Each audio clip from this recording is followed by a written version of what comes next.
পম্পা রান্নাঘরে আপনাদের অনেক স্বাগত। আজকে দেখুন কি বানিয়েছি, ভেজিটেবল ঝাল পাটিসাপটা। তো দেখে নিন কিভাবে এই ভেজিটেবল পাটিসাপটা আমি বানিয়ে নিলাম। তো চলুন শুরু করি রেসিপিটা। এই ঝাল পাটিসাপটাটা বানানোর জন্য আমি এখানে সব জোগাড় করে নিয়ে চলে এসেছি। এখানে দেখুন আমি কিছুটা আতপ চাল 3 ঘন্টা ভিজিয়ে রেখেছিলাম। এখানে দেখুন একটা এই পাত্রের মধ্যে, এটার মধ্যে মেজার করে আমি 1 কাপ 1 বাটি এখানে আতপ চাল ভিজিয়ে রেখেছি, হাফ বাটি আমি সুজি এনেছি। আপনারা যে পাত্রে মেজার করবেন সেই পাত্রে এরকম অনুপাতে মেজার করবেন। আর এখানে দেখুন আমি ভেজিটেবল সব নিয়েছি, আলু নিয়েছি, পেঁয়াজ নিয়েছি, বিনস নিয়েছি, কড়াইশুঁটি নিয়েছি, পনির নিয়েছি, ক্যাপসিকাম নিয়েছি, ধনেপাতা কুচি, কাঁচা লঙ্কা কুচি, আদা রসুন এটা আমি বেটে নেবো। আর এখানে গাজর গ্রেট করে নিয়েছি আর বিটও গ্রেট করে নিয়েছি। ব্যাস এই কটা সবজি দিচ্ছি। আপনারা চাইলে কিন্তু অনেক সবজি আরও অ্যাড করতে পারেন, যেরকম বাঁধাকপি, ফুলকপি। আমি এখানে দিই না, আমি এই কটা সবজি দিয়ে করছি। তো প্রথমেই বন্ধুরা আমি এই যে চালটা আর এই যে সুজিটা নিয়েছি, এটা একটা স্মুথ পেস্ট বানিয়ে নিয়ে আসবো। আর একটা কন্টেনারে আমি দেখুন দুটো মিক্সি কন্টেনার নিয়েছি। আরেকটা কন্টেনারে আমি এই যে বিটটা গ্রেট করে রেখেছি এটা কিছুটা নিয়ে এটা একটা পেস্ট বানিয়ে নিয়ে আসবো। তো এবার পেস্ট বানিয়ে আসছি বন্ধুরা। এখানে চাল আর সুজিটা এটার মধ্যে মিহি একটা পেস্ট করে নিয়ে এসেছি। দেখুন একদম মিহি পেস্ট করে কিন্তু আনতে হবে। আর একটা মিক্সিতে আমি যে বিটগুলো গ্রেট করে রেখেছিলাম সেগুলো করে একটু পিষে নিয়ে চলে এসেছি। এটা আমি এখন সাইডে রেখে দিচ্ছি বন্ধুরা। প্রথমেই আমি পুরটা বানিয়ে নেবো, তার জন্য আমি কড়া বসিয়ে দেবো, উনুনটাও ধরিয়ে নিয়েছি। কড়াটা গরম হয়ে গেছে, এর মধ্যে সাদা তেল দিয়ে দিয়েছি। এবার এখানে আমি দিয়ে দেবো, দেখুন আলুগুলো আমি এরকম করে কুচিয়ে নিয়েছি। প্রথমে আলুগুলো দিয়ে ভালো করে একটু ফ্রাই করে নেবো। আলুর সাথে সাথে কিন্তু আমি এখানে পেঁয়াজ কুচিগুলো দিয়ে দেবো। আপনারা বন্ধুরা এই পুরটাতে ইচ্ছা মতো মশলা আর ইচ্ছা মতো সবজি দিয়ে কিন্তু পুরটা বানাতে পারেন, যেটাও আপনারা পছন্দ করেন। বন্ধুরা এটা হালকা ভাজা হয়ে গেছে আলু আর পেঁয়াজটা। এখন আমি এর মধ্যে দেখুন কড়াইশুঁটি, ক্যাপসিকাম, বিনস আর পনির সবই দিয়ে দেবো।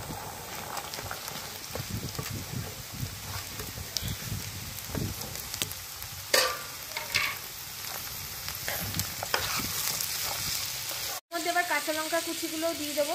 আর এখানে আমি আদা রসুন বেটে রেখেছি, এটাও দিয়ে দেবো। আর গ্রেট করা গাজরগুলো দিয়ে দেবো। দিয়ে বন্ধুরা এটাকে খুব ভালো করে মশলাটা কষতেও হবে। আর এই সবজিগুলোকে কিন্তু খুব ভালো করে ভাজতে হবে 10 মিনিট ধরে।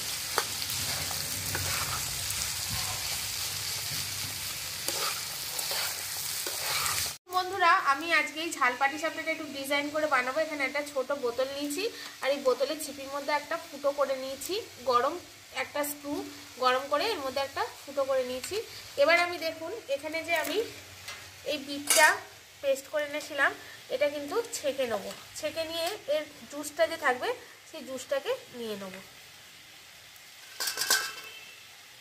এখানে আমার এটা 10 মিনিট ধরে ভেজে নিয়েছি। এবার এর মধ্যে দিয়ে দেবো স্বাদ মতো লবণ, দিয়ে দেবো অল্প একটু কাশ্মীরি লঙ্কার গুঁড়ো, দিয়ে দেবো পরিমাণ মতো হলুদ গুঁড়ো, দিয়ে দেবো এখানে কাসুরি মেথির গুঁড়ো। আর এখানে আমি রোস্টেড গরম মশলা নিয়েছি, এটাও দিয়ে দেবো। এছাড়া আমি এখানে কোনো ইউজ করব না, কোনো মশলা ইউজ করব না। আপনারা চাইলে কিন্তু মশলা ইউজ করতে পারেন। এখানে আমি 1 চামচ মতো বাটার নিয়েছি, এটাও দিয়ে দেবো। এটা দিলে বন্ধুরা টেস্টটা কিন্তু খুব ভালো হবে খেতে। দিয়ে এটাকে এবার খুব ভালো করে আমি নাড়াচাড়া করে ফ্রাই করব। দেখুন এটাকে আমি খুব ভালো করে ফ্রাই করে নিয়েছি। এই সবজিগুলো হালকা একটু সেদ্ধ করার জন্য আমি অল্প একটু মশলার যে জলটা ছিল সেটাই এখানে দিয়ে দিলাম। দিয়ে এবার এটাকে চাপা দিয়ে দেবো, দিয়ে ফুটতে দেবো। কিন্তু মশলাটা মনে রাখবেন একটু মাখোমাখি হবে। তো এটাকে আমি এখন চাপা দিয়ে দেবো। বন্ধুরা দেখুন এখানে পাটিসাপটাটা পুরটা হয়ে গেছে, সব কিছু সিদ্ধ। এবার একটু জল আমি এরকম করে হালকা আঁচে মেরে নেবো। আর এখানে দেখুন ততক্ষণ আমি আবার আমার ব্যাটারটা তৈরি করে নেবো। তো আমি এখানে 2 রকম ব্যাটার তৈরি করবো। এখানে যে আমি বিটের জুসটা বার করে রেখেছি এর মধ্যে 2-3 চামচ এই চাল আর সুজি পেস্টটা দিয়ে আমি একটা ব্যাটার তৈরি করে নেব। আর এখানে বাকিটা এই বাটিতে দিয়ে একটা পাতলা ব্যাটার আমি তৈরি করে নেব। পুরটা হয়ে গেছে।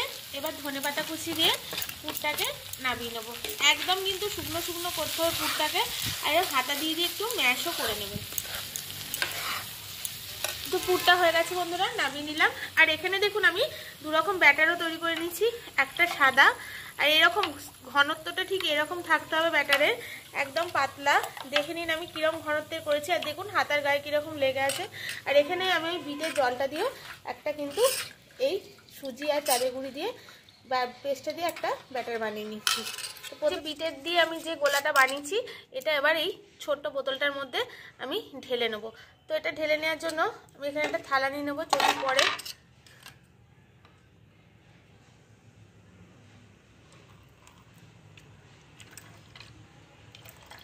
বসিয়ে দেবো। আর এখানে দেখুন এই ব্যাটারটার মতো স্বাদ মধ্যে নুন দিয়ে দেবো। এই ব্যাটারটায় আগেই আমি নুন দিয়ে দিয়েছিলাম, বিটের ব্যাটারটায় এটা দেওয়া হয়নি, এটা দিয়ে দিলাম। দুটো ব্যাটারেই কিন্তু আপনারা নুনটা দেবেন। বন্ধুরা প্রথমে তেল দিয়ে দেবো। এবার যে এই যে লাল বিটের যে গোলাটা করেছিলাম একটু নাড়িয়ে নেবেন সবসময় দেওয়ার আগে, দিয়ে এটা দিয়ে একটা ডিজাইন করে নেবো এরকম করে। দেখুন এটা কুক হয়ে গেলেই, হালকা কুক হয়ে গেলে তবেই কিন্তু এই সাদা রঙের ব্যাটারটা দেবেন, নাহলে কিন্তু আবার মিশে কালারটা এক হয়ে যাবে, এটাই মেন কারণ। এবার এটা দেওয়ার পরে এটাকে হালকা হাতে চারিদিকে একটু ছড়িয়ে দেবো।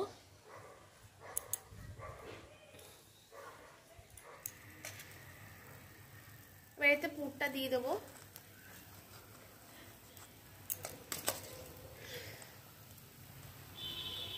এটা কিন্তু দিয়েই খোঁচাখুচি করবেন না, এটা আপনা থেকে উঠে যাবে। দেখুন আমার যেরকম উঠে যাচ্ছে। এটা ননস্টিকেও ভালো হয়, আর ননস্টিক যদি একান্তই আপনাদের না থাকে তাহলে আপনারা লোহার কড়াতেও করতে পারেন, লোহার কড়াতেও কিন্তু এই পাটিসাপটাটা খুব ভালো হয়। দেখুন তৈরি হয়ে গেল আমার পাটিসাপটা আর একটা। কত সহজ দেখেছেন বন্ধুরা এটা তৈরি করা।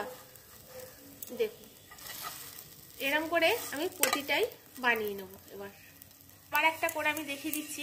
ঝাল পাটিসাপটা কিন্তু খেতে ভালো লাগে। অনেকেই আছেন যারা মিষ্টি পিঠেটা পছন্দ করেন না, তাদের জন্য এই রকম ঝাল পাটিসাপটা করলে তারা কিন্তু পরিবারে খুশি হয়ে যাবে। বা অনেকের সুগারও থাকে বন্ধুরা, তারাও এরকম ঝাল মিষ্টি জিনিসটা খেতে পারে না, তাদের জন্য এরকম ঝাল পাটিসাপটা একদম পারফেক্ট। তো এটা প্রথমে দেখুন এই বিটের এটা কিন্তু গুলিয়ে নিতে হবে, দিয়ে একটা আপনারা এই বিটের এটা দিয়ে যে কোনো ধরনের নকশা করতে পারেন। আমি যেরকম পারলাম সেরকম করেই দিচ্ছি। দিয়ে ওটা একটু কুক হয়ে গেলে এই সাদা গোলাটা দিয়ে দিতে হবে। আর আঁচটা কিন্তু একদম মিডিয়াম রাখতে হবে। গোলাটা দেওয়ার পর এরকম করে চারিদিকে একটু চারিয়ে দেব, দিয়ে এটা হতে দেবো কুক। দেখুন পুরটা হয়ে গেছে, দিয়ে দিলাম পুরটা। আর দেখুন আপনা থেকে কিন্তু চারিদিক থেকে উঠে আসছে, এটাকে খোঁচাখুচি করার একেবারেই প্রয়োজন নেই। এটা যখন উঠে আসবে তখন শুধু জাস্ট এরকম করে এটাকে রোল করে দিলেই কিন্তু এটা পাটিসাপটা হয়ে যাবে। দেখুন একটা পাটিসাপটাও আমার হয়ে গেল।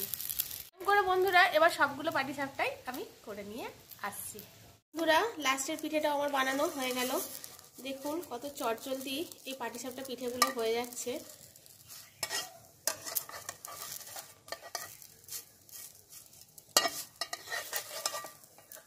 দেখুন কিরকম সুন্দরভাবে হয়ে যাচ্ছে পাটিসাপটা পিঠেগুলো।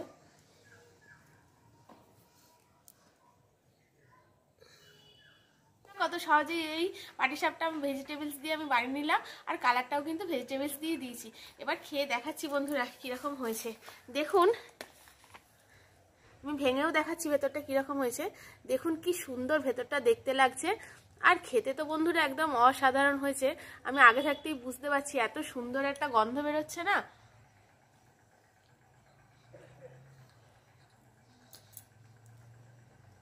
অসাধারণ হয়েছে বন্ধুরা। তো রেসিপিতে প্লিজ বন্ধুরা আমার চ্যানেলটিকে সাবস্ক্রাইব করে শেয়ার লাইক কমেন্ট করে দেবেন।